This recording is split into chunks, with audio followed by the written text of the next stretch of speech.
Hello, everyone. Welcome to the webinar, Hire the Right Team to Scale Up with Tony Bishop, the president of Connexis Search Group. As attendees are joining as we speak, I'm going to give them a few seconds to join us, and we will start momentarily.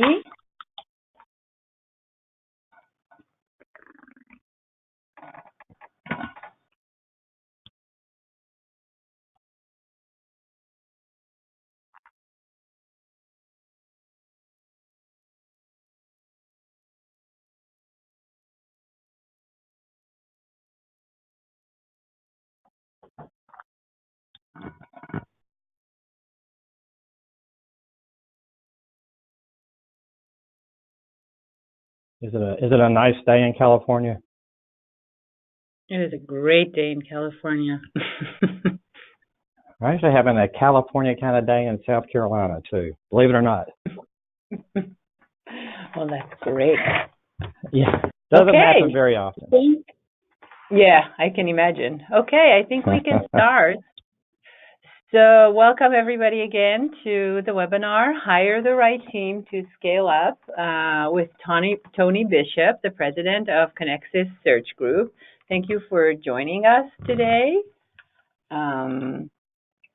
So today at the webinar, we will have Tony, as mentioned. He will be giving the webinar, and myself, I'm Ayelet Marom. I'm the program manager at LARDA. A quick overview of the webinar format. So all attendees would be muted throughout the presentation.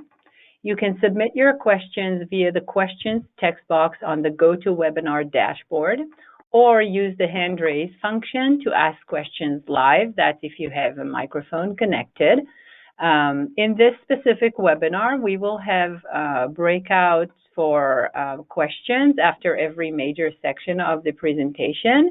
So if any of you has any questions during that time, please submit them to the questions text box or raise your hand, and we'll address this in these specific times. And at the end, of course, you'll have another opportunity to ask questions. The webinar is being recorded, and the recording will be available on the LARDA portal and will be sent to everyone that attended the webinar. At the end of the webinar, you'll get a survey in the email. Please share your feedback with us so we can improve on what we're doing here at LARDA. So without further ado, I will hand this to Tony. Tony, please go ahead. Thank you for being here with us, and thank you for talking about this highly important topic. Yes, thank you. And I want to thank you, Ayeda and Laura, for giving me this opportunity to present this information. And good morning to everybody that's participating. Thank you for joining, and hopefully we'll deliver the information that you're looking for. And I want to give you just a real quick, big overview of Connexis Search Group, mainly to drive home the point, hey, how did we get together? How did LARDA choose us to present this information? So Connexis Search Group, we're a recruiting firm, permanent placement in your industry. So we do medical device, diagnostics, biotech, life science, those areas we specialize in.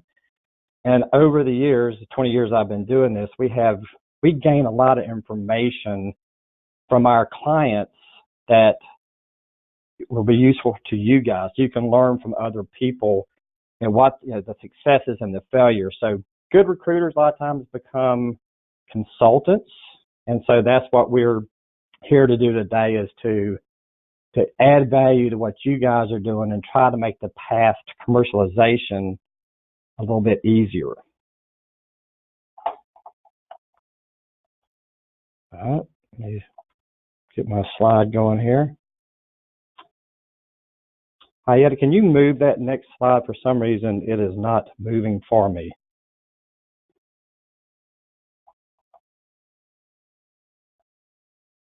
Okay, let me tell you a little bit about myself. Obviously, you can tell from the picture and all the gray hair, I have lots of experience. And so I want to share some of that with you today. And the way it kind of breaks down is I have 20 years experience in recruiting. And then prior to recruiting, I had 20 years of experience in life science diagnostics from the commercial side. So now I just gave my age away to you. No secrets there anymore. But the 20 years in commercial sales obviously kind of helped me as I transitioned into recruiting. And a matter of fact, you guys are probably pleased to know that two of the companies I work for were based in California. One of them in Berea, Bettman Coulter, and then the other one was a little small company in Sunnyvale called Dionix. So those are my two companies I work for. We do focus mainly in working with early stage companies, smaller companies. Every once in a while we'll have a large company approach us asking for our assistance, but our sweet spot is smaller companies. We like to we like to partner and add value, and it's more rewarding for us when we're part of the process and kind of guide our clients. Okay, so I'm going to kind of go through a little summary of what we're going to do today. The importance of commercialization. I think we all know that. It's kind of a given. I mean, if you have a company, somehow or another, you have to generate revenue to keep the company going. The next thing we're going to talk about is what is an effective commercial structure? What does that look like? How should your organization be structured? I know there's another. You're going to have to hit the button again for me. I'm sorry. This is... Yeah, there's a slight delay. We apologize. There you go. All right, and then selecting candidates. You know, the whole process of once you have the commercial structure in place, how do you select the right candidate? What's the best candidate for you? Compensation. This is always a tricky one and a tough one to figure out, and we'll talk a little bit about how to do that. This is another tricky one, and it becomes even trickier how to find candidates. And the reason it's tough is because the economy is so great that it's creating some issues as far as the number of available candidates. And so we'll talk about the 4 ways to find candidates.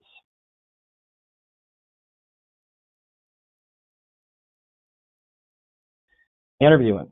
We'll give you a big picture overview of how to interview. It doesn't have to be a complex process, and so we'll go into detail on how to interview.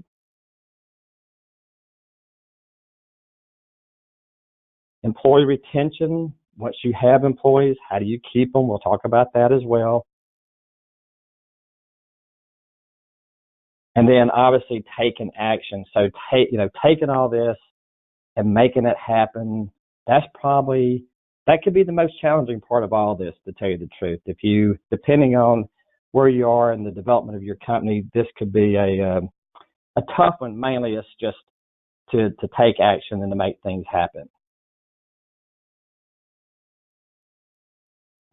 All right, so we said revenue, commercializing your business, you got to have revenue to sustain your business. And I just want to kind of give you, if you look on the right-hand side, you'll see HemiQ, TriPath, Digene, Progenity, Isoplexis. These are just some of the companies over the 20 years that we have been in business that we have helped commercialize their business. And I won't go through all these, but I will tell you, TriPath was a very incredible success story. Worked with them many years ago. When I started working with them, the CEO was in place and about 4 or 5 other people. And so we worked with them to really, they had the technical piece of it. They had the product, but they needed the commercial piece. They needed a chief commercial officer. They needed marketing. They needed customer support. There was a piece of equipment, a piece of capital equipment sold into the hospital. So they needed service engineers, support. That company we worked with for about 6 years. They were sold to Becton Dickinson for $450 million. So all the people involved in that company obviously enjoyed the success and obviously the financial rewards as well. So I won't go through all these. There's a couple other ones in here that we'll mention throughout the process. But I just want to let you know, it's obviously it can be done. And what we do is we learn from these successes. But on the other side, too, there's a lot of failures, as we all know. And we also learn sometimes more from what didn't work. And we'll talk about how to avoid some of the mistakes that some companies that fail make as well.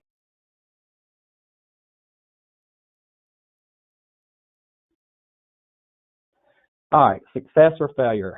There is a article in Entrepreneur magazine, and they list 20 things that cause companies to struggle or to fail. And so I picked number 3 because this is what Laura asked me to talk about today, was hiring the right team. So not hiring the right team was number 3. And I know some of you are probably curious, but number 1, I don't know if anybody has a guess what number 1 would be, but number 1 was the product just was not needed on the market.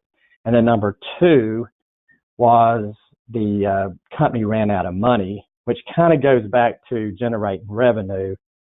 And then number 4 was they just got out competed. So somebody else had a similar product, built a stronger commercial team, and out competed them. No, that's fine. Yeah, we can go to the next slide. All right, so effective organization structure, what does it look like? So this is the tough part. This is what you have to really figure out. This is the meat of it right here. Technical founder, which I would guess would be most of you guys who are listening, are technical founders.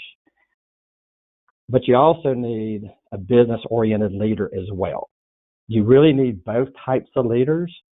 Sometimes you can find one person that can do both, but it's very rare. And this doesn't just apply to our industry, the medical device, biotech. This applies to every industry out there. And I will say over my 20 years of doing this, I have seen companies that just rely on a technical founder trying to build a commercial organization. I've seen them struggle.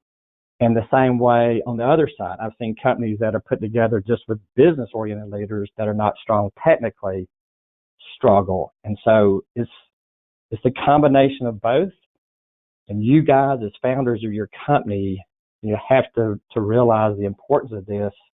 And that's what we're going to talk about, is hiring this business-oriented leader.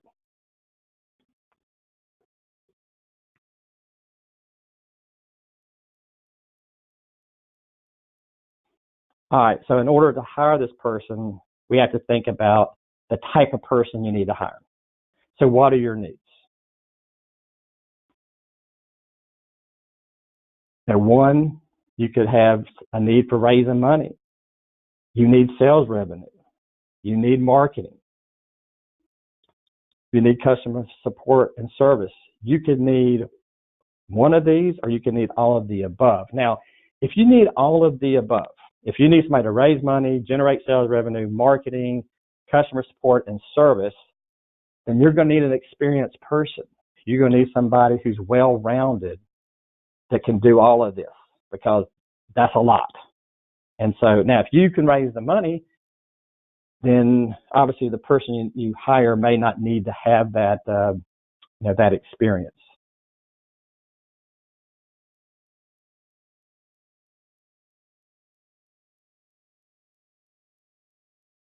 All right, so here's some ideas, defining the commercial organization structure. And there again, this is, there's all kind of flexibility here. But you could remain a chief technology officer or a chief scientific officer and hire, let's say, a president or a CEO that focused on the commercial while you focused on the technical aspects of the business. So the titles are really, well, they're not that important. It's more the functions of what each person needs to do in the organization to help you grow your company. So this is pretty open as to how you structure it, but the whole point is you do need two different people for the technical and for the business side.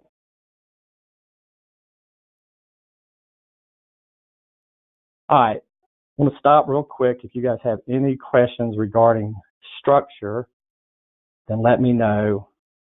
Like I say, this is probably a critical part to kind of get this defined early on in your company, so you have the right. It's all about the team that makes the difference in any company. So as mentioned before, thank you, Tony. As mentioned before, if you have any questions regarding this section of the webinar, please type them in the questions text box or use the raise your hand function. Let me see. I don't see any question popping up right now. Let me give you a few seconds.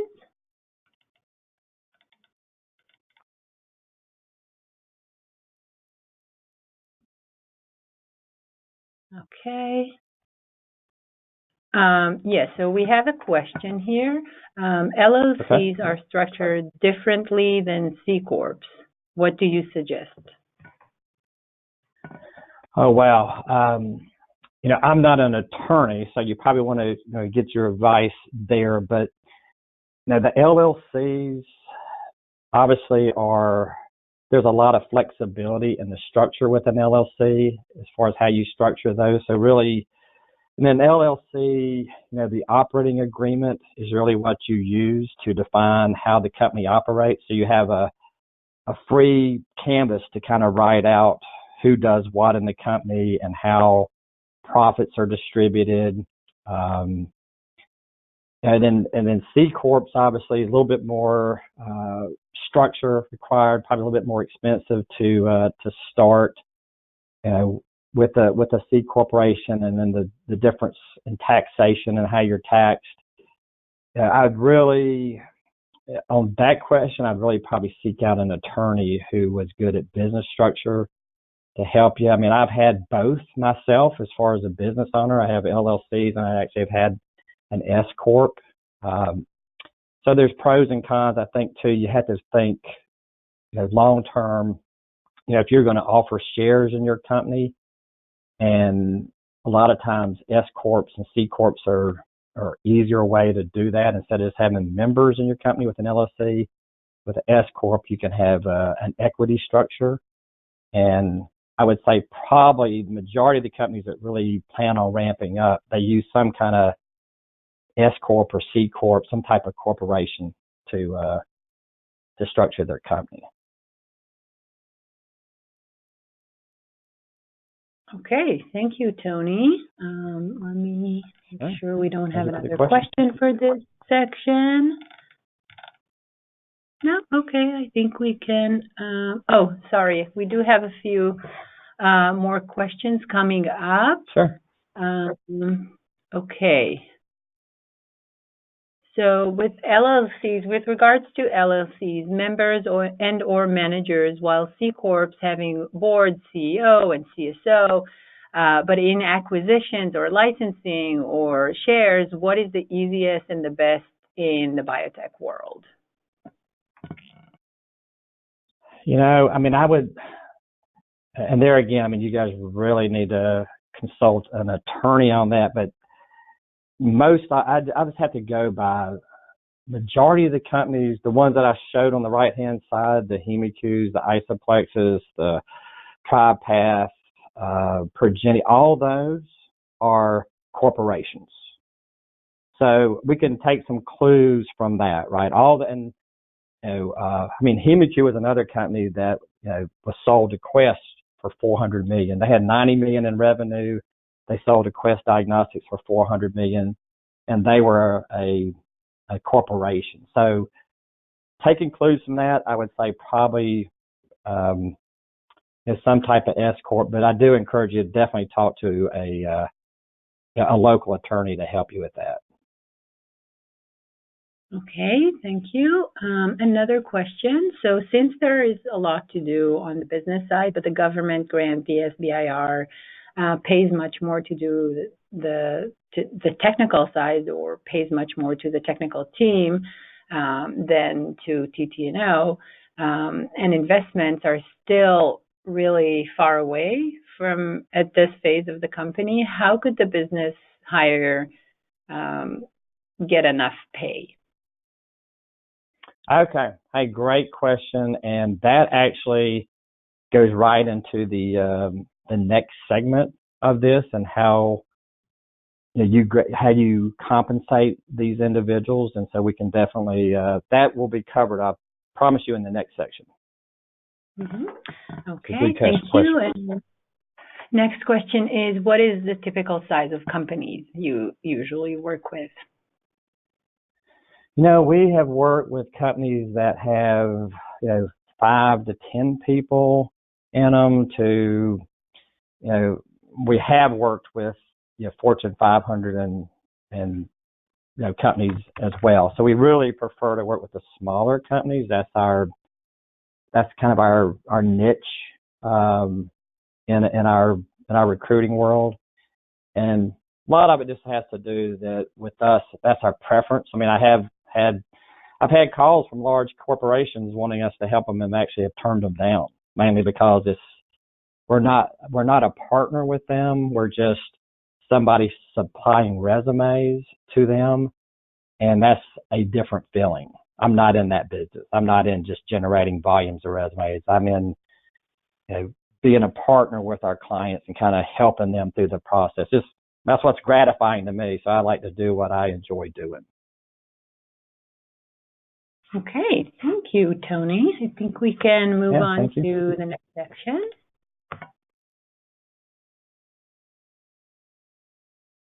Okay, so now we're talking about selecting a commercial-oriented executive. And so the first thing I look at is the hard skills. If you look at the target, we want to hit the bullseye. So one, you want somebody who's experienced in your niche. So if you're a company that has liquid biopsy, you're doing next generation sequencing, and that's your space, then the business-oriented person you bring to your company has to be from that space. And the reason I say they have to be is because you're a small company. Every person on that team makes a big difference. Now, if you're a big company, you can get by with hiring people without the exact experience. Small companies, you can't. So just keep that in mind. They got to be in your niche. And obviously, you want somebody with a strong sales and marketing experience, since you're trying to generate revenue. You want somebody who's done it before. So if you're really, depending on where you are and what you're hiring, if you're hiring like a chief commercial officer, then you want somebody who's been successful in the past. You don't want somebody who thinks they can be successful. And then if you're going to raise money and you're going to go out to the venture capital world, you want an executive who has raised money in the past, because then they'll have those relationships with the venture capital groups. There's a lot of money out in the marketplace. Now, there's tons of venture capital people, and the economy's doing so well, these funds are overloaded with money. And so, but I suppose there's always a downside to that. There's a lot of companies who want that money too. So you need somebody who's done this before, that venture capital, people have given them money and they have given it back to them in multiples. This one's a little more challenging. It's a soft skills. It's a little bit harder to actually grade somebody. But soft skills are basically really how well they're going to get along with you guys. As the founders of the company, obviously you have worked hard to create some technology that is really phenomenal, and you want to make sure that whoever comes on board has the soft skills and that they fit with you. I think that's the key. So one, they got to fit with you. Two, you've kind of got to know their communication style. You want to make sure you have somebody who is a collaborator that can work between two different departments. One of the companies we work with, Progenity, their headquarters is in San Diego. I will say that this company, we started working with them 8 years ago when they had about 20 people. Today, they have about 900 people. And I would say from collaboration, this was probably one of the best examples of a technical founder and a business-oriented leader working together where both departments, there was no finger pointing. Sometimes you get into somebody blaming one another for things not going right. But these people have built an incredible company because they collaborated. 8 years later, this company is getting ready to go public. And it was a phenomenal success story based on collaboration. Leadership style, obviously you need to know what kind of leader you're hiring. Are they autocratic? Are they consensus builder? You just need to know. This helps you integrate them into your company, and you know how to work with them. Now, there's a couple of tools that can help you with figuring out people's styles. There's the Enneagram. If you haven't ever seen this, it might be a good book to grab. It basically, there's 9 different personality types that they talk about. And these personality types are, they're anything, I think like a 1 is a perfectionist. And it goes through like a 7 is like this very creative, playful type personality. So they go through all 9 personalities, and knowing those personalities will help you learn how to work with different people. Because if you guys are technical founders, scientists, when you hire salespeople, I mean, you're going to think that they have horns. Because they are so different, and so, but just understanding who they are allows you to kind of to work with them. So it shows you, it tells you like the 3s, the 7s, and the 8s are the best sales-oriented people. So I think it's just a good book as you build teams to kind of to have as a resource. All right, job descriptions. I know a lot of times there's a lot of fuss made about job descriptions. Most of the job descriptions you see are just not good. They basically just list the skills required. What you really want to do is you want a job description that is action-oriented, one that basically gives examples of what you are trying to accomplish. So, like an idea, one good example would be, raise, $1 million in venture capital, generate 500,000 in sales. So you want these examples to be action-oriented, what you want the person to do. And so this is the best type of job description that you can have. And then also the way you use this job description is, after you've hired this person and as you're reviewing their progress 3 months, 6 months into it, then you actually use this job description to determine how well they're doing. So that's job descriptions.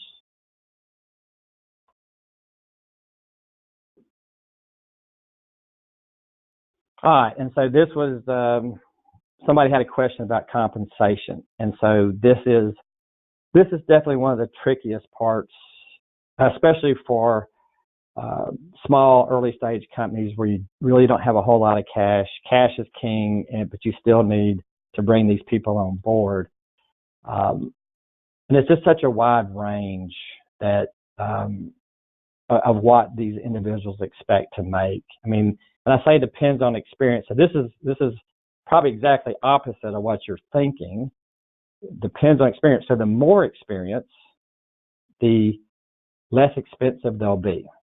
So the more experience, less expensive they'll be, meaning that if you get an executive who's, let's say this executive came from TriPath and actually has done this twice. Well, they have money because they have made money on the equity, right? So they're not looking for cash from you. They're not looking for a big base salary. They're not looking for a big bonus. they're focused on the equity. They want to do it again. And a lot of people who want to do it again is, because I've asked people, that have made millions. I said, well, why are you doing it again? And they're like, it's not really for the money. It's just that it's the challenge. I love doing this. And so if you find the right person, then you can get these people inexpensively if they believe in your product and they think they can help your company commercialize and either be purchased or go public. So that's what you really need to focus in on compensation.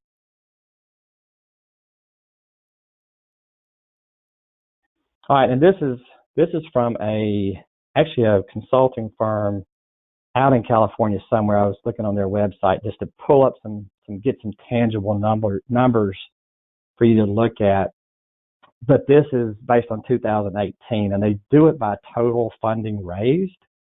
And so you can see the top line is average salary, and if you look across the top there, 0 to 2 million, 115,000 base, 2 to 5 million, 115,000 base. And so it gets higher, obviously, the more money they've raised. And so a lot of times if you are trying to raise money, you can start somebody off with a low base and just and have a understanding. Hey, once you raise 2 million, maybe you start them at 100,000. Once you raise 2 million, we'll get you to 115. So all that it can be negotiated, right? But this just kind of gives you some guidelines, which is really kind of surprising when you think, maybe a CEO or president, you can get at this range, but they're going to want something in return. And I think the next slide may show what they're going to be looking for in return.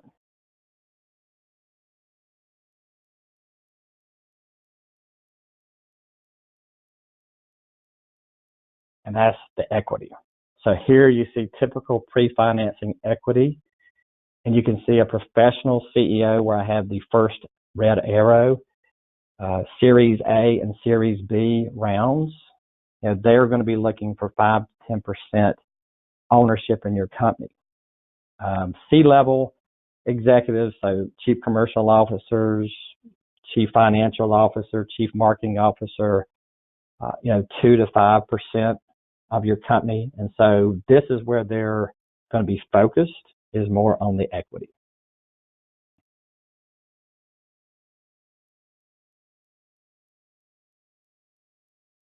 Okay, thank you, Tony. Sure.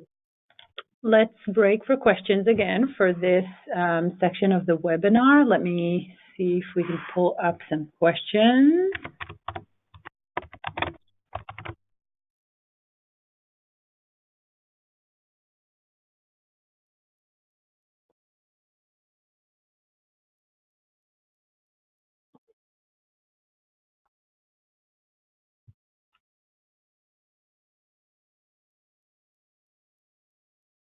Okay. Yes, so we have a few questions here. So let's go to the first one. So the question is about equity. Does this mean ownership in the company or merely salary dollars? Yeah, the equity would be ownership in the company. So if you're hiring an executive that knows how to raise capital, knows how to commercialize a company, that's what they'll be more interested in, is the equity part. So ownership in your company. But these people, I suppose you have to look at the payoff, because obviously as the founders, you're going to have majority of the equity. And so you're going to have to give a little, though, to get a lot in return. So I suppose that's the trade-off. But yes, typically ownership in your company is what they're looking for. Mm-hmm. Let's move on to the next question. So what are the key questions a company will need to answer when seeking a business partner? It's a great question. I think once you determine, what you need, let's say that you need somebody to help you raise money, you need somebody to help you commercialize, then the interviewing part, just you can keep it really simple by asking them about their experiences in the areas that you need help with. And then as they give you answers about raising money, and sometimes people will they'll try to be vague. Hey, yeah, I know how to raise money. That's not good enough, obviously. I mean, you got to keep drilling down to find out how much they have done on their own. Well, hey, tell me about the last time you raised money. Were you the lead person raising money? Or who knows, they may have worked for a CEO who really raised the money and they're just trying to take credit. Let me ask you this, who do you know at the venture capital firms? I mean, can you give me a few names of people that you've dealt with? I mean, would those people be references for you? I mean, could we talk to those people to get comfortable with you? I mean, if those people respect you, then I'm sure they'd be glad to talk to us.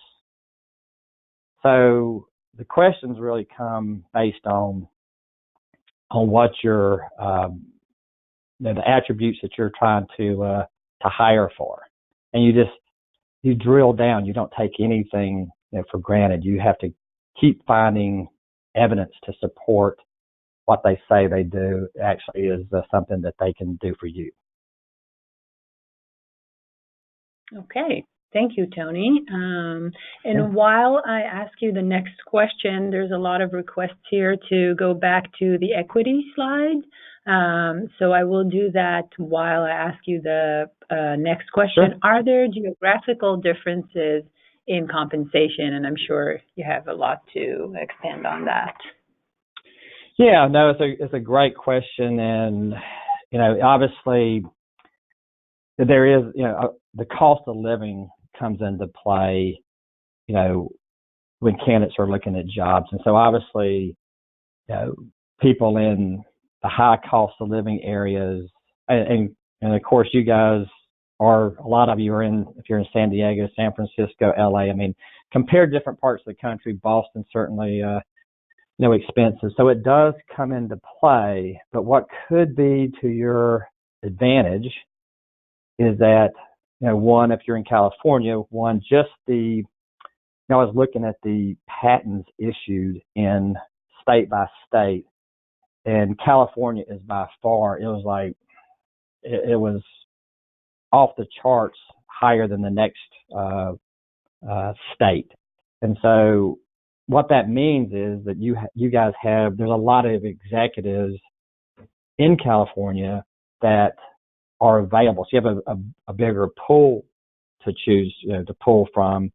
And there again, if you're going after somebody who say they just sold their company and they made $5 million, or they were part of the company, they sold it, and they're not going to be focused on the base. They're going to want to do that again.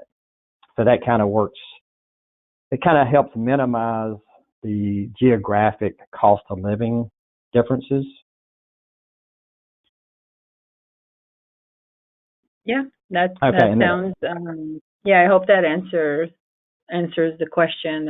That makes a lot of sense. Thank you. And we'll go to the last question for this section.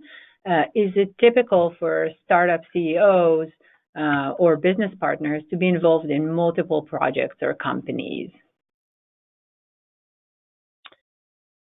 It just depends on your involvement in each one of the companies. So if you look at the third line down on this chart, passive founding scientist. So you could be a passive founding scientist and you could keep the equity in your company. And if you look down, it says the bullet point down there says spending very little time day to day at the startup. And some are not in touch with their companies at all. So you could be the passive founding scientist who has the patents, who comes up with the ideas, and then hires a team to commercialize it for you, and then you could go to your other interest. So that's one way to do that if you want to be involved in multiple companies. Now, if you want to be active, obviously you can see the second line, active founding scientist. Obviously a lot more equity, but also a lot more they're active in the company. And so then you just have to figure out, everybody's different, how many companies can you actually be involved in without sacrificing the quality in any of those companies. And so that's a good question. And that, I suppose that just comes down to individuals. Okay, thank you. And I will add one last question because it directly relates to what you're talking about. So over what period of time should equity compensation vest over time? Yeah, most companies vest over 4 years. I mean, I think that's the new vesting schedule. And there again, you probably want to talk to somebody who really structures equity, because there's different ways to give equity to, because you could give restricted stock units as well, which are more grants. And so I am not an expert in the equity area, but there's a lot of companies that would, that could help you figure out how to structure the equity.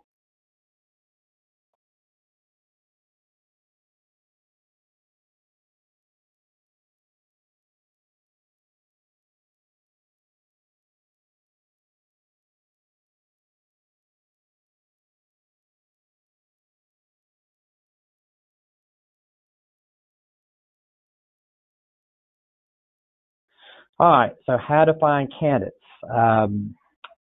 The reason I have this young lady pulling her hair out is because it is hard. It is not easy. It is a challenge, mainly because of this incredible economy we have. Every candidate we work with just about they have multiple offers. As a matter of fact, we were working for a company in San Diego that we had a candidate interviewing yesterday. They want to hire, but another company wants to hire the same candidate. And so now we're trying to get them to come to our client. And so it's good news and bad news. We all enjoying the great economy, but it definitely it makes it more challenging to find candidates. So how do you find them? Number one is use your current network. That's the best way to find people, the least expensive, and it's your trusted network. So use your network. Two would be use referrals. So basically, when you say referral, that means using other people's networks, right? So you could, ask your friends who they know. Third would be you could use job postings, and we'll talk a little bit more about job postings as we go through. And then fourth, but not least, using recruiters. So we'll talk about all these on the next few slides. All right, so network. Definitely attend conferences. And out west, you guys have conferences. I have two recruiters who actually live there, one in San Diego and one in the Long Beach area. And they are fortunate in that they get to go, they attend conferences in medical device, biotech, diagnostics, life sciences. There's a conference every month out there, probably 3 or 4 a month. So get out there and speak and see if there's an opportunity that you can be a presenter, because you want to bring attention to yourself and to your company. If you can't speak, then I know a lot of you probably have done poster presentations. I know they're extremely powerful. And then the other way, if you're going to try to find candidates on your own, then go to the exhibits, because guess who mans most of the exhibits? The people who you want to hire are the ones in the booth, because most of the time that's the sales and marketing team. Now, sometimes they have the technical teams there, but for the most part, the people who are engaging the attendees are going to be the salespeople. So if I was trying to hire a salesperson to help me, and it could be, depending, it might be an executive, the VPs of sales are there, the chief commercial officers, I would walk into the booth and I'd have my card and I'd introduce myself. Hey, I'm a founder of a company. We have this technology. Just want to introduce myself. Tell me a little bit about what you guys are doing here. Exchange cards and let them know hey, by the way, we are looking to build a commercial team if you know anybody that might be interested. So that's an awesome way to find people. It's not as, I know it may sound aggressive, but it's not, because those people in those exhibits, they're there to interact with people, so they expect it. So this would probably be my number one way if I was going to do it on my own to use my network. Now, the other part of this slide is the social networking piece. So if you use LinkedIn, that is a great way to get noticed. I mean, everybody uses LinkedIn. It's a great business setting. So just keep posting updates frequently on LinkedIn. And you gotta bring attention to your company and what you're doing. And who knows, the more attention you bring to it, you might get a venture capital person who sees your post. And you put in there, hey, we've just introduced a new technology and we're going to be looking to commercialize our business, and just keep it big picture vague. Hey, to learn more about our technology, visit our website if you have one. Or so you definitely you've got to be on LinkedIn. You got to bring attention to your company and your product, and obviously you can connect with potential candidates also through your own LinkedIn account. I think on the next slide you'll see that job postings, that's another way that you can actually find candidates. You post on industry-specific sites. There's Indeed. You can post your jobs there. It used to be free. Now it's a paid site. You can post on LinkedIn. Also has a paid site that you can post there. I wouldn't recommend actually paying to post on LinkedIn. It's expensive. You can do enough of the free stuff by just posting, your status update on LinkedIn. So that's what I would recommend. Is just post in your free LinkedIn account. I think the next slide, I think I have an example of in Facebook. Okay, Facebook, not so much. Facebook is probably not as effective. It depends on who your connections are. If your connections are executives and people in the industry, maybe so. All right, LinkedIn, I just want to show you this real quick. And most of you probably already know this, but this is my home page and my home feed page. And see, it says start a post at the very top. And so I could just type in there whatever I want to bring attention to. And you don't have to have, real nice pictures like the one below. You see this clock. You don't need that stuff. You just need 3 or 4 sentences about what you're doing, and then you want to try to keep it updated on a regular basis. If you could do something on there 2 or 3 times a week, 4 times a week, then it brings attention to you. And hey, they say that in marketing that sometimes the best products sometimes do not win. The companies that do the best job of marketing win.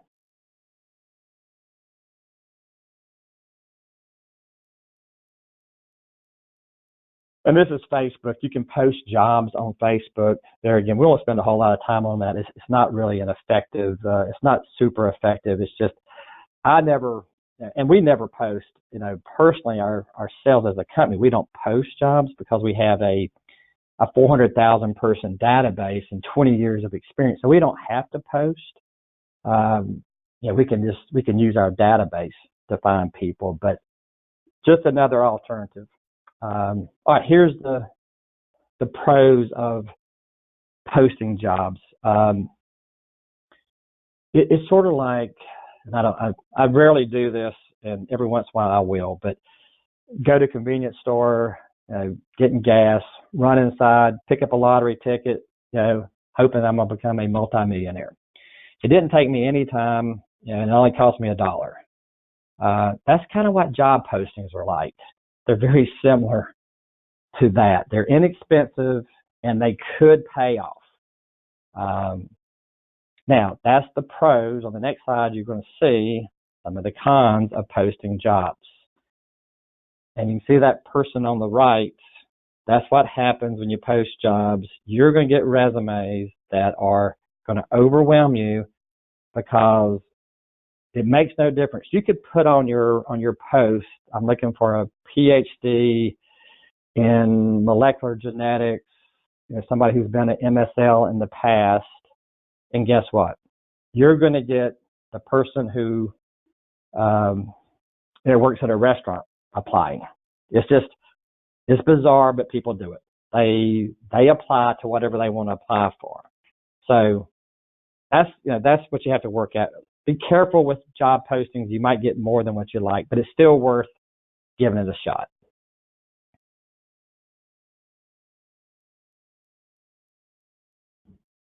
All right, so now we come to recruiters and how to select a recruiter. One, you want somebody who knows your space. They've got to have a deep understanding and vast knowledge and vast network in your space. That's number one. Obviously, a reputation and a track record, they've got to have that. A lot of times you can see it on their websites. If they have, like on our website, we have videos of people who've actually used us, talking about our services. Sense of urgency, recruiters have to have a sense of urgency because it's very labor intensive to find people.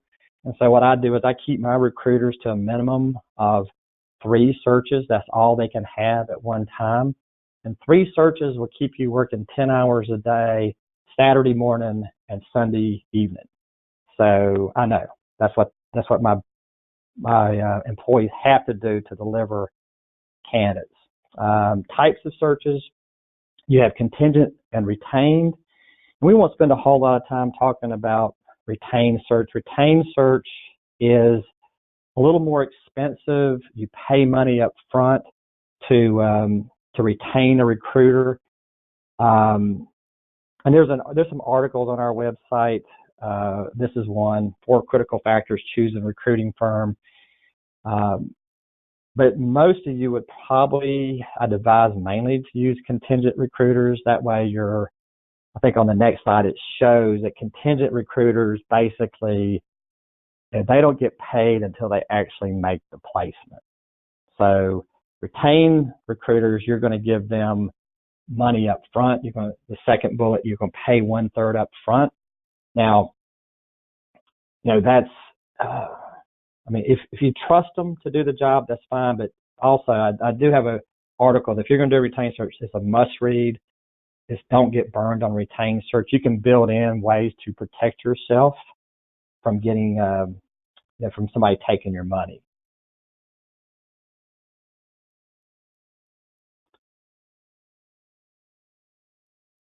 Okay, I think the next slide shows the contingency based model. So contingency based, you don't get paid until you make the placement. It's 25% of the base salary standard pricing. A lot of recruiters go to 20% of the base if you give them an exclusive. So in other words, meaning you're not going to use another recruiter. They'll guarantee the candidates for 90 to 180 days. And so in other words, if that candidate doesn't work out for any reason, then they'll replace those candidates for free. And then I do this with my small companies as I take part of my fee in equity if they want to do it that way. So I have some people who say, hey, listen, it's let's say it's a $15,000 fee or a $20,000 fee. Let's just use $20,000 and say $10,000 of it would be in cash, 30 days after the candidate starts. Then the other 10 would be in equity. So if it's a company that I believe in as well, then I'm willing to take some of my fee in equity. Other recruiters do the same thing. We've done that and it's worked out, and we've made some money on the upside. We've done that and it hasn't worked out, and we have not been rewarded. But that's just part of it, is that with small companies, I realize that we have to be flexible in our fee structure, and so we are.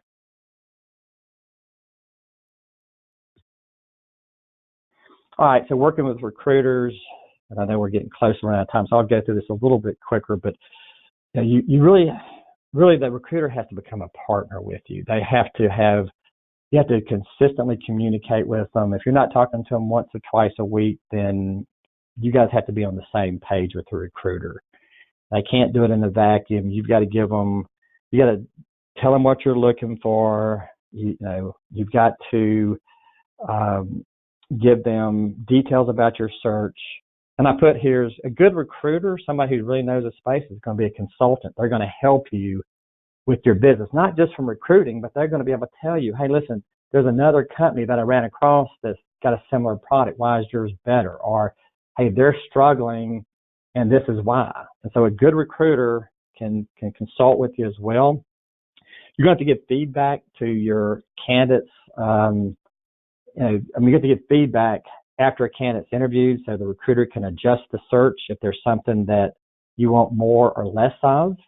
So that's an important part. And there again, probably one of the most valuable things, the recruiter will guide you on the compensation, and they'll help you hire somebody within your compensation ranges, and they'll also help negotiate the offer.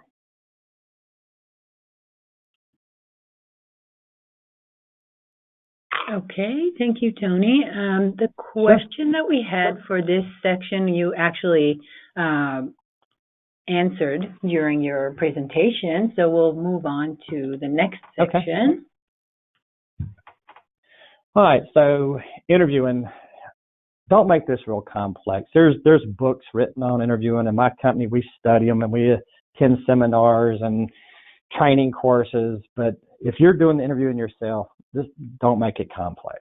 Just look at past performance. Past performance is the best predictor of future performance.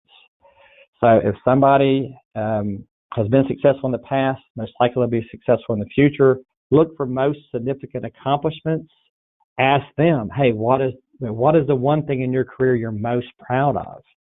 Make them tell you, and then dig in, just like anything else. Dig in and find out what that was. Describe what it was. How did you do it? What kind of resources did you have? Were you doing it by yourself? So the similar environment means, could they do that same accomplishment in your company? And there's a difference in doing it for the small company and a large company. There again, interviewing, keep it conversational. Just like you're talking to a friend. So that's how people open up to you. If you make it about grilling them and interrogating them, then you're not going to get an exchange of information that might reveal something either good or bad. So definitely be very conversational in approach. Learn who they are. Find out about maybe their early days in school. I mean, a lot of you probably have advanced degrees and the sacrifices you had to make to get those degrees. I mean, that tells a story about a person and what they're willing to do to be successful. References, that's a tough one. References, I mean, obviously, nobody's going to give you references that are bad. So you have to you really want covert references. That's what we use. Since we have a vast network of people, usually we'll start a search off by asking somebody in that space. Let's say you're in the neurology space. We'll go to somebody who's an expert in that space and ask them who we should get. So we kind of work backwards, but references, it's tricky. You have to treat those with a grain of salt and learn how to really ask really good questions of the references. Here's a great one to ask somebody. So, hey, listen, I appreciate your input on the candidate you provided today. Now, let me ask you this. Let's say this candidate comes to you and they say, hey, listen, I want to take my career to the next level. I know there's something I could do better. What is that?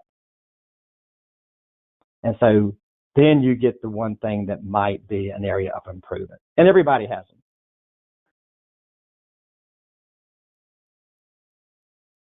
Making the offer, very complex part of the process. Before you send out an offer to somebody, verbally agree before sending the written offer. Because candidates, sometimes they want to collect offers and compare them. And I'm not saying candidates are bad. for doing that. It's smart on their part, right? Because you want to compare people before you make your decision. But instead of spending all that time writing up a complex offer, I mean, get them to verbally agree. Hey, if we could do this, would you accept? Yes, I would. Okay, let me ask you this. Do you need to talk to your spouse? Yes, I do. Can you do that over the next 2 days, because we need to make a decision?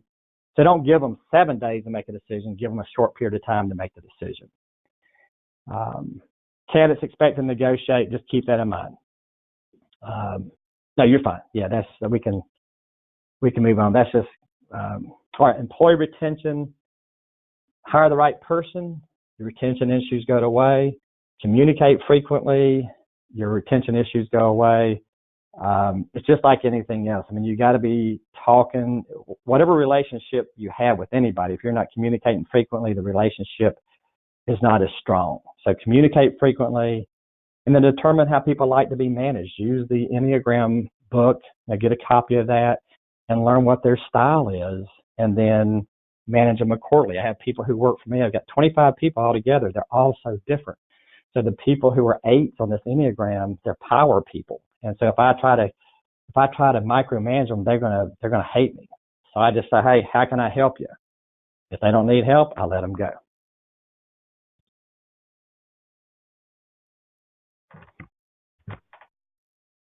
All right, I know we're out of time, but this is just a summary. I will tell you guys this.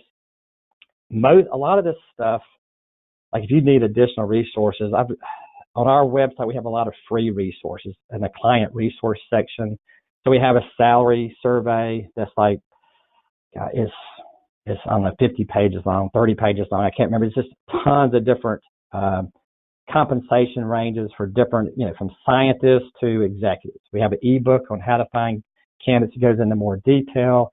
Interviewing toolkit, we're almost done with that. It'll be downloadable stuff you can use, like job descriptions, interview questions, soft skills, all that stuff should be out there in the next couple of weeks.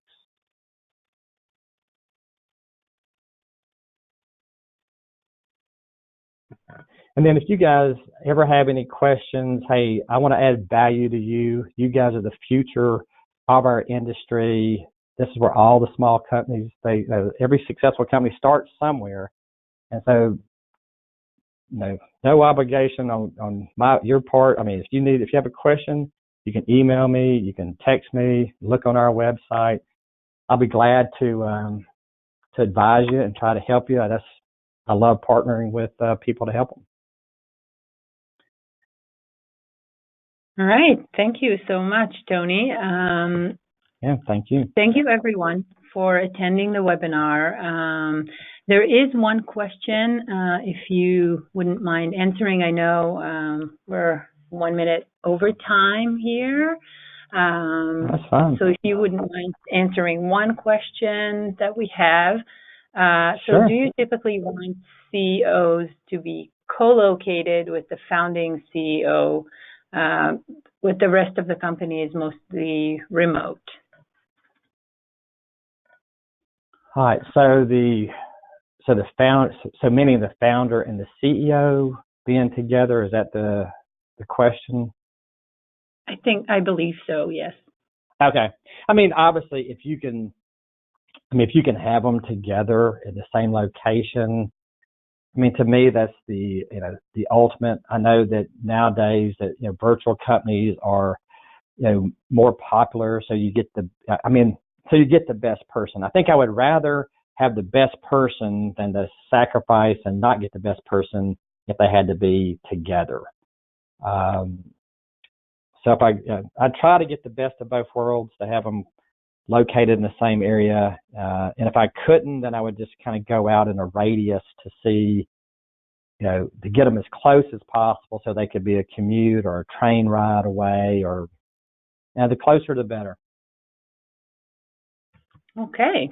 Thank you so much, Tony. Thank you, everyone, for attending and posting your questions online. Again, one last thanks to you, Tony. And as I said before, the recording and slides will be available on the LARDA portal, and will be emailed to all attendees. If you still have questions after the webinar, please email me. My contact will be on this presentation, or you can directly email Tony in this email. And please share your feedback with us on the post-webinar survey. Thank you, everyone, for being here. Thank you. Thank you.